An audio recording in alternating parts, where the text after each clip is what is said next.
हमारी मध्य प्रदेश की सरकार पूर्व सरकार के मुख्यमंत्री माननीय शिवराज सिंह चौहान जी थे और वर्तमान सरकार के मुख्यमंत्री श्री मोहन यादव जी हैं। सरकार चूँकि आइडियोलॉजी एक ही है, सरकार दूसरे दल की नहीं, उसी दल की सरकार है, केवल मुखिया भर बदले हैं।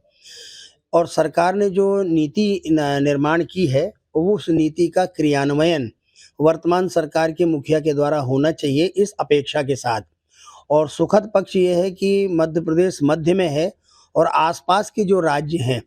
वो भाजपा शासित राज्य हैं। इसलिए हमारी आइडियोलॉजी के हिसाब से 4-5 राज्य जो मध्य प्रदेश के अनुकूल हैं और केंद्र सरकार भी हमारे अनुकूल है, जिसको डबल इंजन की सरकार कहते हैं। तो इसलिए हम नई सरकार के मुखिया से ये अपेक्षा करते हैं कि जो गो कैबिनेट निर्माण हुई थी पूर्व में, उस गो कैबिनेट ने जो नीति निर्माण की थी गोपालन की, गोपालन के साथ-साथ प्राकृतिक खेती की और प्राकृतिक खेती के साथ-साथ जैविक उत्पादन की और उसके साथ-साथ गोपालन की। तो तीनों चीज़ों को क्लब करके और साथ-साथ मध्य प्रदेश में जो तस्करी का गोवंश पकड़ा जाता है, वो गोवंश मध्य प्रदेश का भी होता है,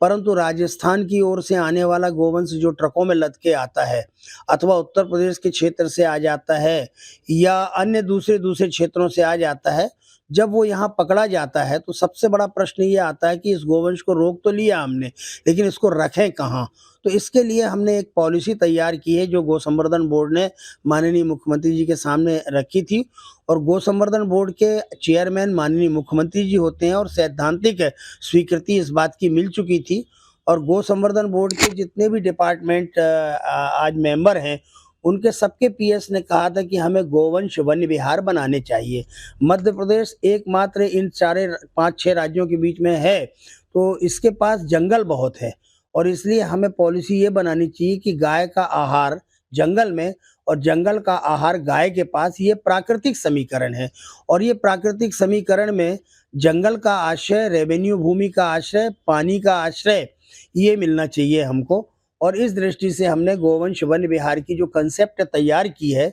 उसमें हमें काम चालू करना चाहिए और उस दिशा में हमने 5 स्थानों पर कार्य आरंभ कर दिया है कि तस्करी का गोवंश जहाँ पकड़ा जाता है, उसको जंगल का आश्रय मिलना चाहिए, उस स्थान पर हमको रखना चाहिए और वहाँ गाय के लिए काऊ शेड्स भी होने चाहिए, पानी की व्यवस्था भी होनी चाहिए और जंगल चारा चरने की सुविधा होनी चाहिए। इस दृष्टि से हमने काम तो प्रारंभ कर दिया है, पर इस काम को बहुत तेज़ी से बढ़ाना चाहिए और दूसरी महत्वपूर्ण बात, अब तो महाराष्ट्र में भी गौ सेवा आयोग बन गया है, राजस्थान में भी गौ सेवा आयोग है। राजस्थान में तो गौ सेवा आयोग के साथ-साथ गो मंत्रालय भी है और उनके पास बजट भी बड़ा है। इसके अलावा गुजरात में भी गौ सेवा आयोग बना हुआ है, उत्तर प्रदेश में भी गौ सेवा आयोग बना हुआ है, छत्तीसगढ़ में भी गौ सेवा आयोग बना हुआ है। तो अभी हमने अधिकारियों के बीच में बैठ कर के ये चर्चा की है कि इन सारे गौ सेवा आयोगों के अध्यक्ष और उपाध्यक्ष और मध्य प्रदेश में गौ संवर्धन बोर्ड है, तो गौ संवर्धन बोर्ड के हमारे अधिकारी और मेरे सहित हम सब लोग मध्य प्रदेश में बैठें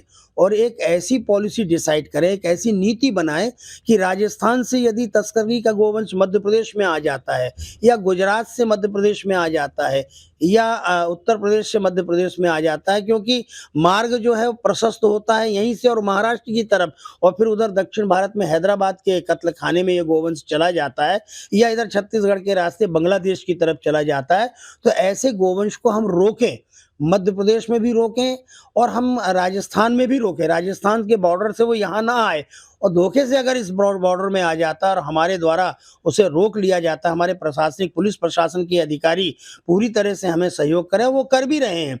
तो पहली बात तो मध्य प्रदेश का कानून ये है कि ट्रक भी राजसात होता है, तो ट्रक तो राजसात होना ही चाहिए और गोवंश जो है वो उन गोवंश वन विहारों में चला जाना चाहिए, क्योंकि अगर हम ग्राम पंचायत की गौशालाओं में या एनजीओ संचालित गौशालाओं में इन गोवंश को रखेंगे तो ओवरलोडेड गोवंश हो जाता है और इसके कारण गौशाला संचालकों को काफ़ी तकलीफ होती है। और अभी हमने जो मध्य प्रदेश में अनुदान देते हैं, बोर्ड की ओर से जाता है अनुदान, सरकार अनुदान देती है, तो मात्र हम 20 रुपया ही प्रति गोवंश प्रतिदिन हम चारे भूसे का अनुदान देते हैं और जब ऐसा गोवंश जब ओवरलोडेड हो जाता है, तो वह हमारे जो चारा भूसा का संग्रह हमने किया है, वो बहुत जल्दी समाप्त हो जाता है और चारे भूसे पर कोई ऐसा नियंत्रण नहीं है सरकार का कि वो इस रेट पर ही मिले।